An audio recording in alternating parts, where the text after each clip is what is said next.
नमस्कार मंडळी, Gauri home kitchen ब्लॉगमध्ये पुन्हा एकदा आपलं मनपूर्वक स्वागत आहे. तर आज आपण बनवणार आहोत मटर पनीर रेसिपी. खायला एकदम चविष्ट आणि स्वादिष्ट अशी रेसिपी आहे. अगदी रेस्टॉरंटसारखीच ही भाजी आपण घरच्या घरी एकदम सोप्या पद्धतीने बनवणार आहोत. तर त्यासाठी आपल्याला काय काय साहित्य लागणार आहे तर चला आपण बघूयात. त्यासाठी एका कढईमध्ये 1 चम्मच बटर घालून घेतलेला आहे. त्यानंतर 1 टेबलस्पून ऑइल घालून घेतलेला आहे. त्यानंतर त्यामध्ये 1 टेबलस्पून जिरा, कांदा, 2 हिरव्या मिरच्यासुद्धा घालून चांगल्या प्रकारे परतून घ्यायच्या आहे. त्यानंतर त्यामध्ये लसूण, नंतर 2 इंच अद्रकचा तुकडा, 1 दालचिनी आणि 1 घालून घ्यायचं आहे. त्यानंतर त्यामध्ये कोथिंबीरचे बारीक देठ आणि त्यानंतर 2 बारीक चॉप केलेले टोमॅटो आणि 1 तेजपत्तासुद्धा घालून चांगल्या प्रकारे परतून घ्यायचा आहे. त्यानंतर 5 ते 6 काजू घालून आपल्याला चांगला परतून घ्यायचा. त्यामुळे आपल्या भाजीला टेस्ट एकदम भारी येते. त्यानंतर त्यामध्ये 1/2 टेबलस्पून मीठ घालून टमाटर सॉफ्ट होईपर्यंत आपल्याला शिजवून घ्यायचे आहेत. त्यानंतर आपल्याला गॅस बंद करून आपल्याला त्याला थंड होण्यासाठी बाजूला ठेवायचं आहे. त्यानंतर मी इथे 200 ग्रॅम पनीर घेतलेलं आहे.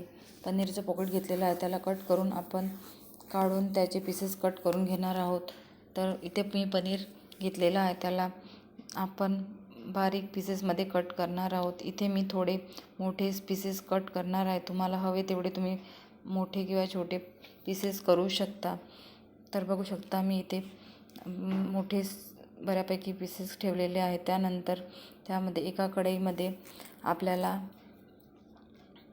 थोडं तेल घालून पीसेस त्यावर तळून घ्यायचे आहेत. मी इथे शॅलो फ्रायज करून घेत आहे. तुम्हाला हवं तर तुम्ही डीप फ्रायसुद्धा करू शकता. त्यानंतर बघू शकता आपले पीसेस चांगल्या प्रकारे फ्राय झालेले आहेत. त्यानंतर ते एका वाटीमध्ये मी पाणी घेतलेलं आहे. त्यामध्ये हे सगळे पीसेस आपल्याला टाकून घ्यायचे आहेत. पाण्यात टाकल्यामुळे आपल्या पीसेस एकदम सॉफ्ट आणि स्पॉन्जी राहतात. त्यानंतर जो आपला मसाला थंड झाला होता ते सुद्धा एका मिक्सरच्या भांड्यामध्ये ट्रान्सफर करून घ्यायचा आहे आणि आपल्याला बारीक त्याची पेस्ट करून घ्यायची आहे. तर बघू शकता त्यामध्ये थोडा कोथिंबीरसुद्धा मी घालून घेत आहे.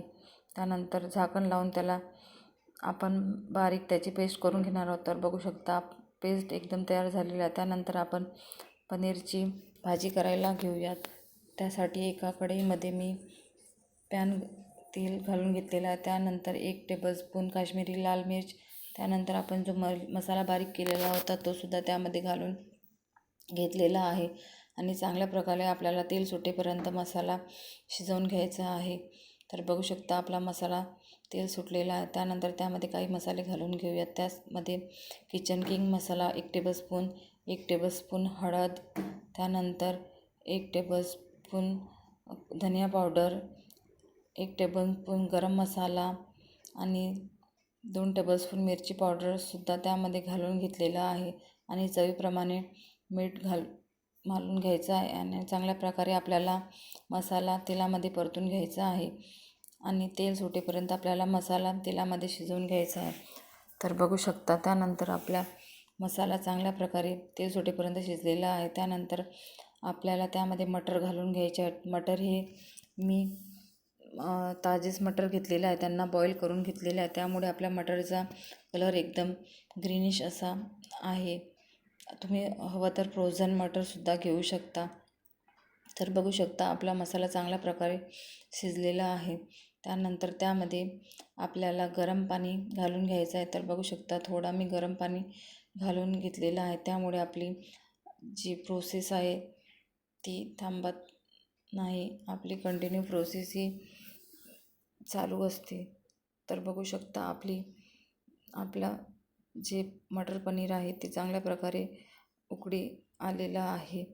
त्यानंतर चांगल्या प्रकारे आपला मसाला शिजल्यानंतर त्यामध्ये आपल्याला पनीर घालून घ्यायचं आहे. तर बघू शकता ते मी पनीर घालून घेतलेलं आहे. त्यानंतर आपल्याला क्रश केलेली कस्तुरी मेथी आणि कोथिंबीर घालून आपल्याला चांगल्या प्रकारे मिक्स करून घ्यायचं आहे. तर इथे आपली पनीरची भाजी तयार आहे. मेथी आणि थोडा चॉप केलेला कोथिंबीर घालून घ्यायचा आहे. तर बघू शकता आपली मटर पनीर रेसिपी एकदम रेडी झालेली आहे. त्यानंतर आपण ही एका बाउलमध्ये सर्व करून घेऊयात. तर बघू शकता मी इथे सर्व करून घेत आहे.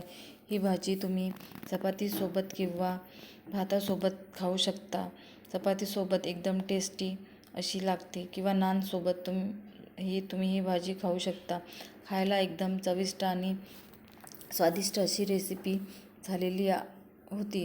अगदी आपण रेस्टॉरंट स्टाईल पद्धतीने आपण घरच्या घरी ही भाजी बनवू शकतो आणि त्याचा आस्वाद घेऊ शकतो.